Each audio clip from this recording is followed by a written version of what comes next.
everybody, welcome to BiancaTown. I am Bianca, you're welcome.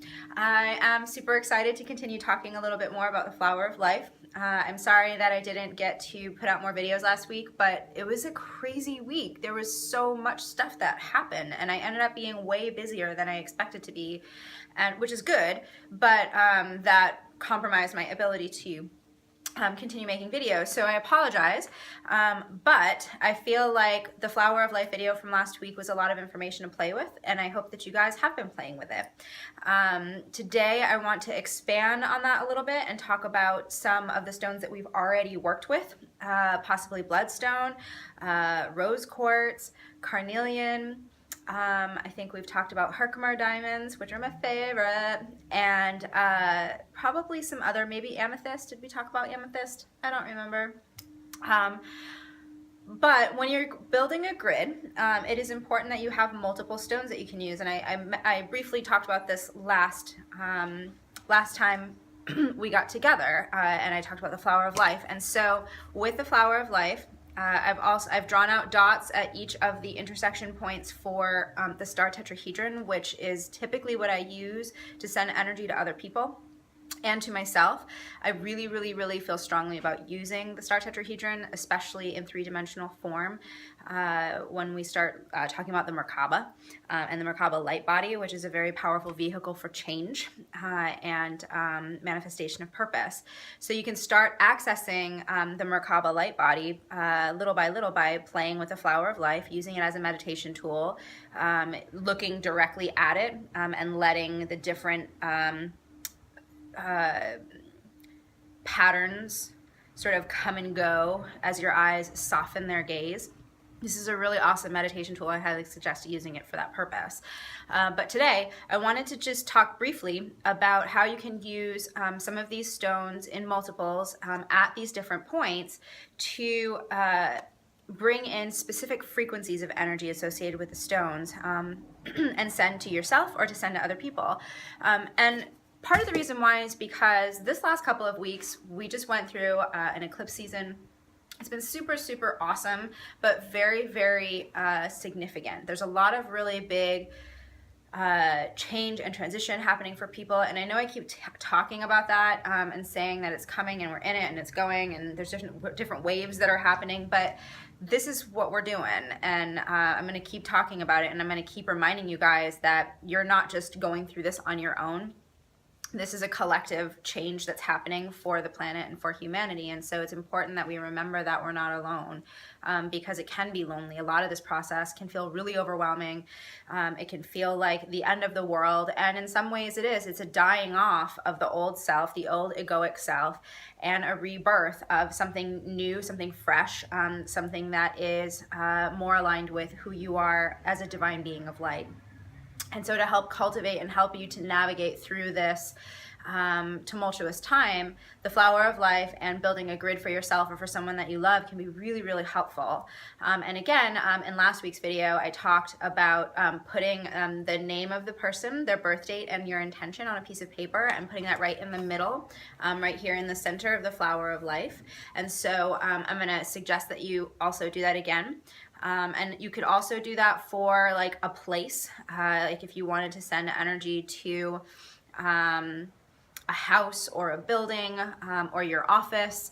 If you have a lot of really negative energy happening at your office, you can build a grid at home to help clear your office energy, or you can build a grid in your office if that's something that people won't be weird about, which more and more frequently people are not weirded out by stuff like that. So we're fortunate that we live in an age where we can build grids in our office and nobody will say anything or think it's weird. Anyway, flower of life is amazing, and so I want to talk about first rose quartz. Rose quartz, since I haven't been showing you guys this stuff because I'm not your mom and I shouldn't need to show you this stuff because you can look it up on the fucking internet, I'm actually going to show you stones today. So we'll start with rose quartz. This is rose quartz. You can't really see it in this light because it's not very bright in here, but it's a little pink. Pink stones that, oh, that's my thumb. I can't really show it. There you go. Those are pink. And rose quartz, I like to combine rose quartz and carnelian. That's one of my like favorite combinations because you're getting a little bit of push with a lot of unconditional love. So it helps you to feel really confident, but also not get too egoic about your confidence and like be overbearing with people. And again, you can put these stones. So I would build one triangle with the rose quartz. So one here, one here. Ooh, I'm dropping shit. Ah! And then one at the top. So this would be your first triangle, right? And then your second triangle would be with carnelian. So this is carnelian. See, it's orange-ish. It's more of like a reddish orange. And sometimes you get some really beautiful like stripes and stuff in there. But this is a straight up carnelian. And so I would put the carnelian at the other points here, right? And then once you have the grid in place and you have it somewhere where it won't be disturbed, you can actually take your finger, or you can take a crystal, a quartz crystal with a point, and you can actually connect these dots energetically. So you can kind of envision that there's like a little laser connecting each of them, and then draw one to the other triangle as well, so that you're amplifying that energy, you're connecting the sacred geometrical form, you're opening it up. And once you've done that, you can read the name of the person, the birth date, and the intention out loud, or you can simply intend silently that this person is receiving that energy, that person or place is receiving the energy. Or if it's you, you can just intend that you're receiving this energy indefinitely or for a certain amount of time, depending on what you want to do with it. So that's carnelian and rose quartz. I would also, if you're in a place of needing some really deep assistance with healing, if you're going through some sort of treatment or a program to get better, Bloodstone is a really, really wonderful tool for helping with that process. And this is Bloodstone. It's dark green. Again, the light in here is bad because it's cloudy. But this is Bloodstone. And of course, you can look this up online because I'm not your mom. But you can find better examples online that show you all of the little red flecks, because it's green and it has red flecks in it, which is where the idea of the bloodstone comes from, because it looks like there's blood on the stone, which I know is like, these ancient people, they were so crazy when they came up with these ideas. Anyway, but yet so powerful and so important and so right on the money. The ancients, they knew what they were talking about. Don't fuck with them. So you can use Bloodstone remember, Bloodstone is a master healer. So we're talking about working not just with the blood of the body, but we're talking about reversing aging. We're talking about healing old wounds. We're talking about redirecting energy currents and helping you to gain clarity, autonomy, sovereignty. We're talking about balancing mind, body, and spirit. We're talking about stepping into fearlessness so that you are not afraid of your illness, so that you are not afraid of dying if that's something that you are afraid of. And really, we shouldn't be afraid of dying, because it's another part of this process in which we become even freer than we are in this physical form, which personally I can't wait for. It promotes strength, independence, trust, and discernment, along with inviting the cellular structure to replicate under a template of high health. You can access the original cell, the very first cell of your being that was created, that is the original template and holds very high health. So you can intentionally you can write on your intention, I wish to access the original cell with your bloodstone tetrahedron, your star tetrahedron, and you can begin to cultivate a new level of health for yourself. So that's really exciting. I highly suggest using Bloodstone to assist in a process if you are going through any kind of healing, whether it's physical, mental, emotional, or spiritual. Do not be afraid to use Bloodstone. You cannot go wrong with it. And then if you are feeling like you're kind of stuck in the mud, you want some energy, you need some fire, you're not really feeling on fleek these days, you want to try and kick it to the ceiling. So what you want to do is you want to use maybe carnelian, and maybe you want to use some citrine. Citrine is my jam. I'm actually going to show you a piece of citrine I got yesterday, which I'm so fucking excited about. I can't even deal with it. Hold on one second, I'll be right back. So this is a giant piece of citrine. This is not a piece of citrine that you would normally like go and get for yourself, because who's going to pay a ridiculous amount of money for rocks except people like me who don't have anything else to do with their time except sit around and play with fucking rocks. So this is a giant piece of citrine. This is a wee piece of citrine. Wee. Little tiny piece. Citrine is yellow. It comes in different shades of yellow. Oftentimes you'll see citrine these days that's been heat treated.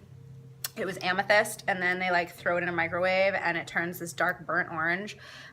Some people feel that that has a place in the healing world as far as stones go. I am not a fan of heat treated citrine. There are some citrines that are a dark orange, do not get me wrong, and those come from the earth and they have gone through a process of radiation that allows them to be that color.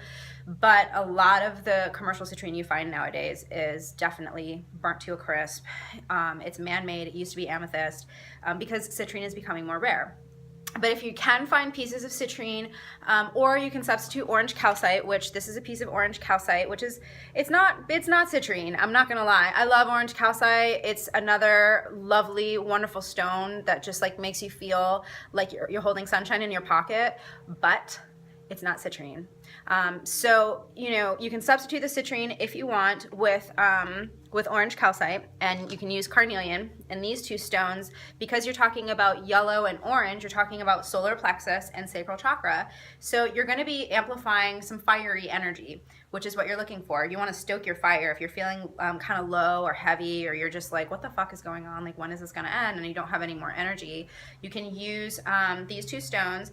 And again, you would put carnelian, carnelian, carnelian on one triangle, and then the citrine or the calcite in the other three corners. Put your name or the name of the person that you're wanting to send to into the center with the intention that you're trying to raise your fire, that you're trying to heighten your vitality, that you're trying to stoke your ability to manifest and create. Those kinds of intentions will set the frequency, the channel, if you will, for the flower of life to begin to send to you. And then you can openly receive that energy, and you'll notice a difference as soon as you have the grid built and you open it up and allow it to begin to send to you. You'll immediately notice a difference. So play with the citrine. I'm going to say that citrine is our stone for the week. We just had a really intense, again, cycle that we went through last week. There were a lot of people who were like, what the hell is going on? There's all the things happening. It's all happening, guys. But what you can do is you can use the flower of life. You can use these crystals that we've already talked about. You can use citrine, which is today's and this week's stone, to amplify your energy, to clear and align your chakra system. Citrine is a stone that is never needs to be cleared. I do every once in a while put it in a little bit of moonlight. Don't put citrine in sunlight. It will fade over time, and you do not want to let your citrine fade because it's already really light and very delicate. Even though it's a very powerful stone, it's also very delicate. So at least I have found in my personal practice. I use citrine to help me feel happy. It is an antidepressant. So you can put citrine in water and you can put it in sunshine for a little bit, or you can put it in moonlight. Or you can just intend, again, you can actually put the cup on the flower of life, which is something we haven't talked about. You can put the cup in the center of the flower of life with your intention and all the stones around it. This is some next level shit that I'm talking to you about right now. So you can do all of that, and then you can put that glass of water on the flower of life and then drink that jammy. And then you can really kick it to the ceiling because you'll be like super hyped up. You won't need any coffee. You won't need any caffeine, and maybe you won't even need to eat food anymore. Who knows? I mean, you know, the sky's the limit with the rocks, right? So play with citrine. It is, again, antidepressant. It is a stone that clears all of the centers, all of the nadis, all of the electromagnetic currents in the body. It's really like a catch-all as far as clearing stones go. I really love it. It's my favorite out of all of the quartzes. And I actually collect it. So I have several pieces kicking around. I don't have tons, but I do have some lovely pieces. And like this one, this is a double terminated, so it's got 2 points right? If you've ever heard that term, that's what a double terminated point looks like. And this citrine and other citrines are great for digging you out of the hole that you might have found yourself in recently. So if you have any questions, you can certainly reach out to me. My website is facets-wellness.com, FACETS-wellness.com. I am Bianca. You are watching BiancaTown. Please hit like, please hit subscribe. Thank you for watching, and I hope that this week I will not be too busy, so I'll be able to come back with a mudra, because the mudras are so awesome and I love them. So I hope you have a great week. I'm looking forward to seeing you again. My name is Bianca and I love you. Mwah. Okay, I love you. Bye-bye.